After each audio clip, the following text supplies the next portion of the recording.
नमस्कार साथियों, मैं हूं मनीष राठौर और आज के हमारे एक और नए वीडियो में आपका एक बार फिर से स्वागत है। आप देख रहे हैं digital India advice YouTube channel और आज के इस वीडियो में हम लोग सीएससी के बारे में डिस्कस करने वाले हैं। सीएससी यानी कि कॉमन सर्विस क्या है, क्या क्या सर्विसेज इसमें हमें अवेलेबल होती है, किस प्रकार से हम लोग सीएससी के लिए अप्लाई कर सकते हैं, इसके लिए अप्लाई करने के लिए क्या क्राइटेरिया होना चाहिए और क्या इन्वेस्टमेंट है, इन सभी बातों के बारे में आज की इस वीडियो में हम लोग डिटेल में डिस्कस करने वाले हैं। तो सबसे पहले मैं आपको यहाँ पर बता दूं कि एक्चुअल में सीएससी होता क्या है। तो दोस्तों, जैसे कि हम लोग जानते हैं, गवर्नमेंट की जो सर्विसेज होती है वो एक्चुअली हमारे देश के प्रत्येक नागरिक तक यानी कि एंड यूजर तक नहीं पहुंच पाती है। तो ऐसे में जो सीएससी है, एक सीएससी जो है प्राइवेट बॉडी है, लेकिन ये गवर्नमेंट के साथ मिलकर काम करती है। गवर्नमेंट की जितनी भी कार्य योजनाएं हैं, सीएससी का ये एम है, सीएससी का ये लक्ष्य है कि गवर्नमेंट की जितनी भी योजनाएं हैं वो एंड यूजर तक पहुंचाना, यानी कि प्रत्येक नागरिक तक वो सुविधाएं पहुंचाना।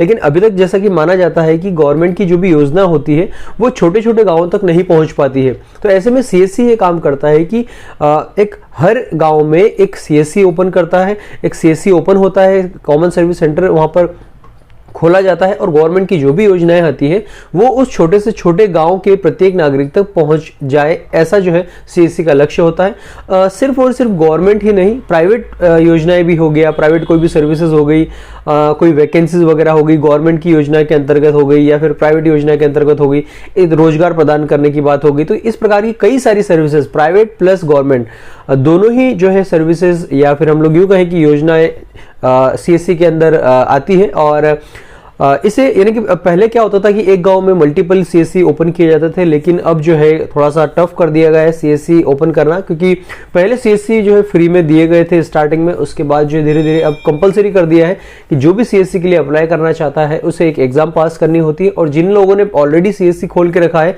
बिना एग्जाम दिए, उनके लिए भी जो है ये टेक एग्जाम कंपलसरी कर दिया गया है। हालांकि ये एग्जाम इतना कोई टफ नहीं है और एग्जाम के लिए आपको जो है लगभग 1480 रुपए के समथिंग आपको जो है पे करना होता है। उसके बाद आपको असेसमेंट जो रहता है वहां पर आपको क्लियर करने होते हैं। उसके बाद आप एग्जाम के लिए एलिजिबल हो जाते हैं, आपको खुद को ही एग्जाम देनी होती है और उसके बाद जो है आपके पास सर्टिफिकेट आ जाता है। यदि आपके पास सर्टिफिकेट आ जाता है तो आप सीएससी के लिए बड़ी आसानी से अप्लाई कर सकते हैं। यहां पर मैं आपको पहले ये बात बता दूं कि इसके लिए आपको कितना इन्वेस्टमेंट लगेगा। सीएससी ओपन करने के लिए पहले तो मैंने आपको बता दी कि आपको एक एग्जाम पास करनी होगी, उसके बाद ही आप सीएससी के लिए अप्लाई कर सकते हैं। उसके बाद यदि आप पास हो जाते हैं तो उसके बाद हम लोग बात कर लेते हैं कि इन्वेस्टमेंट के बारे में। इन्वेस्टमेंट तो इसमें ज्यादा कुछ नहीं, यदि आपको कंप्यूटर का नॉलेज है और आपके पास कंप्यूटर या फिर लैपटॉप है, प्रिंटर है तो और आपके पास इंटरनेट ब्रॉडबैंड कनेक्शन है तो आप जो है अपना सीएससी सेंटर ओपन कर सकते हैं। इसके लिए आपको एक छोटी सी शॉप ओपन करनी होगी, 100 स्क्वायर फीट या फिर 150 स्क्वायर फीट के समथिंग आपको जो है एक शॉप लेनी होगी, या तो रेंटेड होगी या फिर आपकी खुद की यदि शॉप है तो आप इसे ओपन कर सकते हैं। और इसके अलावा आपके पास जो है छोटा मोटा जो फर्नीचर का रहेगा वो आप काउंटर वगैरह हो गया, जो कस्टमर्स रहेंगे उनके बैठने के लिए टेबल बेंचेस या स्टूल्स जो भी है उसके आपको बैठने की व्यवस्था करनी रहेगी, पानी की व्यवस्था करनी होगी आपको कस्टमर्स के लिए। और यहाँ पर जैसे कि मैंने आपको बताया, एक तो कंप्यूटर या फिर लैपटॉप हो गया, प्रिंटर हो गया, फोटोकॉपी मशीन हो गई, बायोमेट्रिक डिवाइस हो गया, ब्रॉडबैंड कनेक्शन हो गया, ये सारी चीजें जो है आपके पास होना चाहिए। उसके बाद ही आप सीएससी के लिए आवेदन कर सकते हैं। तो इसमें लगभग आप मान के चलिए कि यदि आपके पास ये सारी चीजें नहीं है तो लगभग 50,000 रुपए के समथिंग इसमें इन्वेस्टमेंट आता है। और यदि आपके पास सारी की सारी चीजें हैं तो आप बड़ी आसानी से सीएससी ओपन कर सकते हैं। अब हम लोग बात कर लेते हैं कि इसमें एज और इसमें एलिजिबिलिटी क्या होती है। तो इसमें लगभग आपकी एज जो है 18 साल से ज्यादा होनी चाहिए, 18 ईयर से आप अबव होना चाहिए, तभी आप सीएससी ओपन करने के लिए एलिजिबल होते हैं। प्लस इसके अलावा जो है आप 10वीं से 12वीं जो है पास होना चाहिए, उसके बाद ही आप जो है सीएससी ओपन कर सकते हैं। 18 साल की एज होनी चाहिए प्लस 10वीं या 10वीं से ऊपर ही होना चाहिए, तभी आप जो है सीएससी के लिए अप्लाई कर सकते हैं। और टीईसी एग्जाम पास करने के बाद आप सीएससी के लिए ऑनलाइन अप्लाई कर सकते हैं। अब यहाँ पर मैं आपको बताता हूँ कि कौन कौन सी सर्विसेज इसमें आती है। काफी सारी सर्विसेज है, लेकिन मैं कुछ ही सर्विसेज में आपको बताने की कोशिश करता हूँ। यहाँ पर मैंने अपना सीएससी जो है पोर्टल ओपन करके रखा है। सीएससी पोर्टल जो है अब डिजिटल सेवा पोर्टल के नाम से जो है, अब उसका नाम पहले सीएससी था, उसे जो चेंज कर दिया गया है, डिजिटल सेवा पोर्टल कर दिया गया है। इसमें मैं आपको सर्विसेज बताता हूँ, काफ़ी सारी सर्विसेज हैं। फॉर एग्जांपल इसमें दिया गया है पेंशन योजना, यानी कि वृद्धा पेंशन योजना या फिर किसी भी प्रकार की पेंशन योजनाएं आती है तो आप वो काम इसमें कर सकते हैं। बिल पेमेंट कर सकते हैं, किसी का भी मोबाइल रिचार्ज कर सकते हैं, यानी कि टेलीकॉम से रिलेटेड जितनी भी सर्विसेज आती है वो सारी की सारी आप यहाँ पर कर सकते हैं। इसके अलावा कोई किसी प्रकार की आपको ऑनलाइन फीस पेमेंट करना है तो वो भी आप कर सकते हैं। लोन पेमेंट करना है, आपको लोन की किस्त जमा करनी है तो आप जो सीएससी के द्वारा कर सकते हैं। इसके अलावा आपको हेल्थ इंश्योरेंस से रिलेटेड या फिर किसी भी प्रकार का इंश्योरेंस की आपको कोई सर्विस लेनी है तो भी आप सीएससी के पास जा सकते हैं। और कोई भी काफ़ी सारे स्किल्स प्रोग्राम भी जो है सीएससी चलाता है। गवर्नमेंट की योजनाएं के अंतर्गत काफ़ी सारे स्किल प्रोग्राम भी चालू होते हैं, वो स्किल प्रोग्राम भी जो है आप चला सकते हैं अपने गाँव में और अच्छा खासा कमीशन अर्न कर सकते हैं।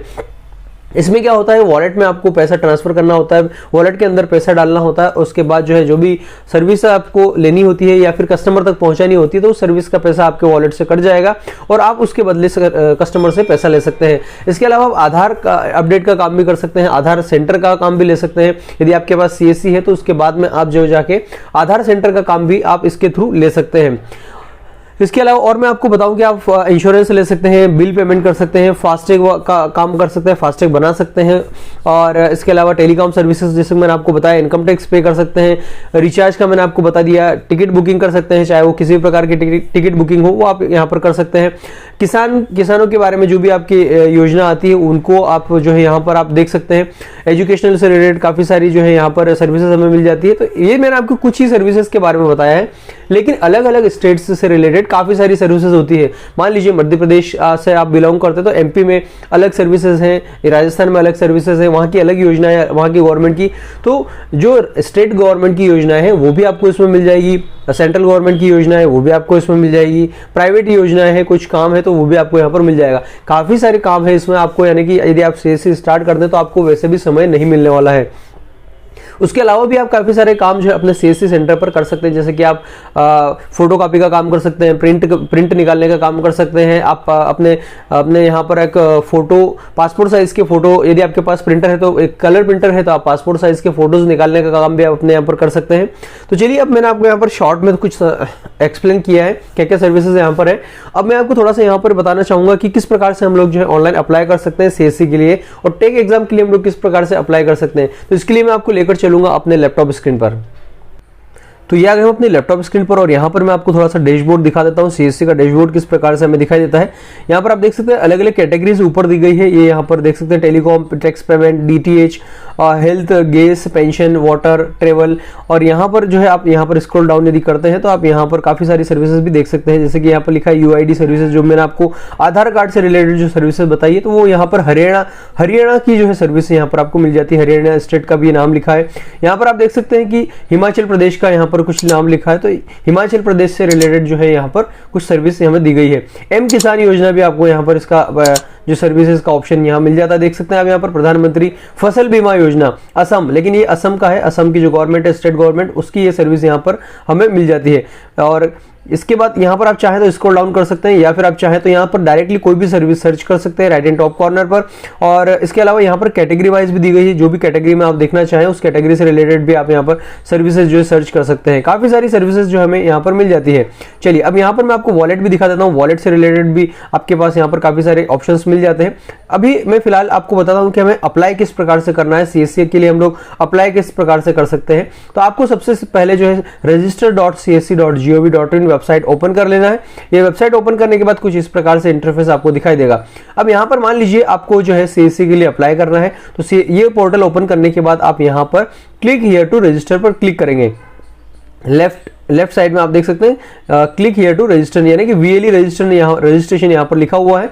तो क्लिक हियर, या नीचे आप देख सकते हैं क्लिक हियर टू रजिस्टर, इस पर आप क्लिक करेंगे। जैसे हम इस पर क्लिक करेंगे तो क्लिक करने के बाद यहाँ पर हमारे सामने जो है एक फॉर्म, रजिस्ट्रेशन फॉर्म जो है ओपन हो जाएगा। यहाँ पर हमसे पूछा जाता है कि सिलेक्ट एप्लीकेशन टाइप, तो हमें यहाँ पर कहा जा रहा है हम जो है सीएससी वीएलई पर सिलेक्ट करेंगे। वीएलई यानी कि विलेज लेवल एंटरप्रेन्योर, तो हम इसको सिलेक्ट कर लेंगे।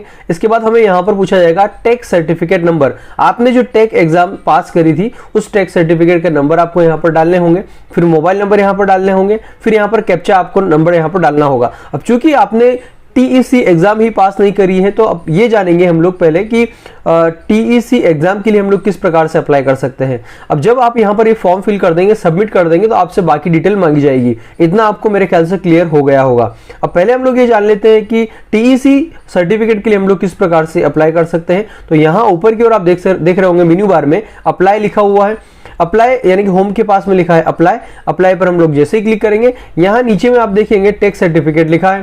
टैक्स सर्टिफिकेट पर मैं जैसे ही क्लिक करूंगा, तो इस पर जैसे ही क्लिक करेंगे हम लोग, तो हम नेक्स्ट पेज पर पहुंच जाएंगे, नेक्स्ट वेबसाइट पर हम लोग पहुंच जाएंगे। इस वेबसाइट पर पहुंचने के बाद जो है यहाँ पर आपको लॉगिन कर लेना है। लॉगिन विद अस पर आप क्लिक करेंगे और जैसे इस पर क्लिक करेंगे तो लॉगिन के लिए आपसे पूछा जाएगा। तो आप यहाँ पर क्या करेंगे, ये वाला करेंगे आप, certificate course in entrepreneurship CCE, इस पर आप क्लिक करेंगे। रजिस्टर पर आप क्लिक करेंगे। रजिस्टर पर आप क्लिक करने के बाद जो है डिटेल आप फिल कर देंगे। चूंकि मेरे पास तो अभी फिलहाल लॉगिन विद सीएससी में करने वाला हूं, फिर भी मैं आपको दिखा देता हूं कि आप जैसे रजिस्टर पर क्लिक करेंगे तो यहाँ पर हमारे सामने कौन सा फॉर्म ओपन होगा। जैसे हम इस पर क्लिक करेंगे तो यहाँ पर टीईसी फॉर्म यानी कि टीईसी एग्जाम के लिए हमसे डिटेल पूछी जाएगी। Name, mobile number, email ID, father's name, mother या फिर मदर्स नेम, दोनों में से कुछ भी डाल सकते हैं आप। स्टेट हो गया, डिस्ट्रिक्ट हो गया, आपका फुल एड्रेस हो गया, जेंडर हो गया, डेट ऑफ बर्थ हो गया आपकी। इसके अलावा आपका पासपोर्ट साइज का फोटो आपको अपलोड करना है, कैप्चा आपको यहाँ पर एंटर करना है और उसके बाद सबमिट कर देना है। उसके बाद जब आपका रजिस्ट्रेशन हो जाएगा, जब आप लॉगिन इसे करेंगे, लॉगिन करने के बाद कैसा आपको दिखाई देगा ये भी मैं आपको यहाँ पर थोड़ा सा बता देता हूँ। लॉगिन करने के बाद आपको कुछ इस प्रकार से यहाँ पर इसका डैशबोर्ड हमें दिखाई देगा। टैक्स सर्टिफिकेट के लिए आप जब भी कोर्स करने आएंगे तो आपको कुछ इस प्रकार से दिखाई देगा। तो इस सर्वे फॉर्म आपके सामने दिखाई देगा, आप चाहे तो इसे फिल कर दीजिएगा। फिल करने के बाद आप यहाँ पर देखेंगे एक और चीज, असेसमेंट दिए गए हैं यहाँ पर डैशबोर्ड के नीचे। असेसमेंट पर आप क्लिक करेंगे। इस पर क्लिक करने के बाद जो है आपके सामने यहाँ पर असेसमेंट दिखाई देंगे और असेसमेंट ये सारे के सारे आप देख सकते हैं कितने असेसमेंट यहाँ पर दिए गए हैं। 10 असेसमेंट जो है यहाँ पर दिए गए हैं। कुछ असेसमेंट्स में वीडियोस भी दिए गए हैं और कुछ में वीडियोस नहीं दिए गए हैं। जैसे कि पहला असेसमेंट है फंडामेंटल्स ऑफ टेली सेंटर, इस पर आप जाएंगे। आप चाहें तो पीडीएफ पर क्लिक करके भी आप पीडीएफ के थ्रू भी इसे स्टडी कर सकते हैं।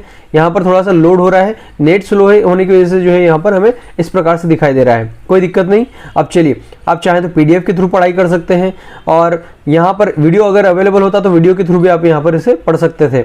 यहाँ लॉक ओपन है, यानी कि आप पहला वाला जब आप क्लियर कर लेंगे, पहला वाला जब पूरा पढ़ लेंगे, उसके बाद आपके यहाँ पर सेकंड वाला लॉक ओपन हो जाएगा। सेकंड वाला फिर आपको पढ़ना है, फिर धीरे धीरे एक एक लॉक जाकर खुलता रहेगा और आप सारे के सारे जो है असेसमेंट क्लियर करते जाएंगे। यहाँ पर 4 वीडियोस भी दिए गए हैं 4 असेसमेंट के। जब आप सारे के सारे क्लियर कर लेंगे तो आपको यहाँ पर नीचे टेक एग्जाम का ऑप्शन मिल जाएगा। टेक एग्जाम पर आप जैसे ही क्लिक करेंगे आपकी एग्जाम जो है स्टार्ट हो जाएगी। और इस बात का ध्यान रखिए कि जो भी आपको यहाँ पर 10 असेसमेंट्स दिए गए हैं, इससे बाहर कोई जो सिलेबस है इससे बाहर नहीं आने वाला है। आप यदि इसे ठीक से पढ़ लेते हैं 10 इस असेसमेंट्स को, तो आप जो है इजीली एग्जाम पास कर पाएंगे।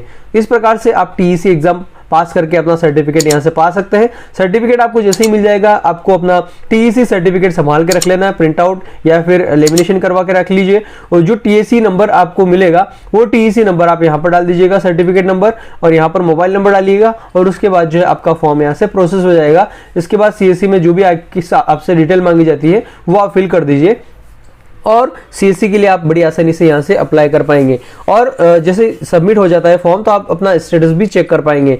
कुछ ही दिनों में आपके पास जो है सीएससी से या तो मेल आ जाएगा, आप मेल के थ्रू, या फिर कॉल आता है तो कॉल के थ्रू भी उनसे कम्युनिकेट कर पाएंगे और आपको सीएससी के आईडी और पासवर्ड दे दिए जाएंगे। अब आप बड़ी आसानी से अपने गाँव में या अपने शहर में सीएससी रन कर सकते हैं। तो उम्मीद करता हूं ये वीडियो आपको पसंद आया होगा। इस वीडियो के रिगार्डिंग आपके मन में कोई भी डाउट, क्वेश्चन हो तो आप मुझे कमेंट करके जरूर पूछिएगा। चलिए, इस वीडियो में फिलहाल इतना ही, फिर से मुलाकात होगी हमारे अगले वीडियो में। Thank you very much. जय हिंद, जय भारत, वंदे मातरम।